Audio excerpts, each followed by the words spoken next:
Hello મિત્રો, welcome back to transporter life. તો આપણે ટ્રાફિકને જીરીને આપણે પહોંચી ગયા હતા ઓફિસે પહોંચીને આપણે કરી નાખી હતી ગાડીને પાર્ક.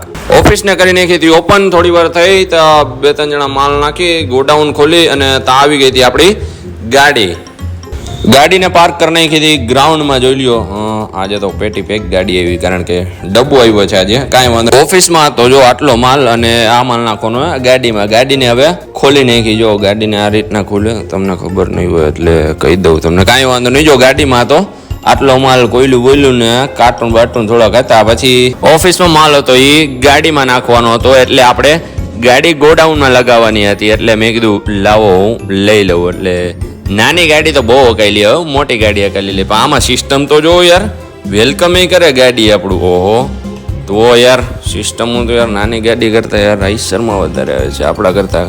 કાંઈ વાંધો નહીં. ગાડીને લઈ લીધી આપણે રિવેસ. ગાડીને રિવેસ લઈને આપણે આરીસામાં જોયું તો બસ કહી દીધું, કારણ કે એટલી જ લેવાની હતી. પછી હેન્ડ બ્રેક મારીને આપણે ગાડીને કરી દીધી બંધ.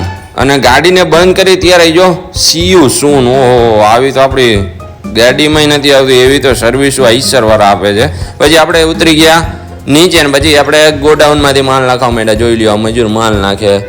આટલો માલ હતો અને આપણે નખાવી દીધો ગાડીમાં. ડ્રાઈવર ભાઈ આપણે જો તમાકુ બનાવતા હતા. કાંઈ વાંધો નહીં, તમાકુ બનાવી લઈએ અને મજૂર ગાડીમાં માલ નાખી લે. તો આપણું આપણે કામ પૂરું કરી નાખી, કારણ કે બિલ વધારે થઈ ગયા હતા. બિલ બનાવીને આપણે ગાડીને લઈ લીધી આગળ, કારણ કે હજી બીજા ઘણા માલ નાખવા આવવાના હતા. જો આવી ગયા ને આ બધા થોડો ઘણો માલ હતો. આ ભાઈને ને આ ભાઈને બધાને ગાડીમાં માલ નાખાવીને આપણું કામ થઈ ગયું હતું ફિનિશ. આપણે આપી દીધા કાગરિયા. ડ્રાઈવરને બેગ લઈને આપણે નીકળી ગયા હતા ઘરે.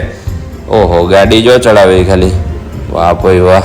જો ગાડી ચડાવીને આપણે નીકળી ગયા હતા ઘરે. તો આજનો વિડીયો અહીંયા સુધી. મિત્રો, તમને વિડીયો કેવો લાગ્યો કોમેન્ટમાં જરૂર જણાવજો અને લાઈક શેર સબસ્ક્રાઈબ કરી નાખજો. મળીએ જલ્દીથી નેક્સ્ટ વ્લોગમાં. જય હિન્દ.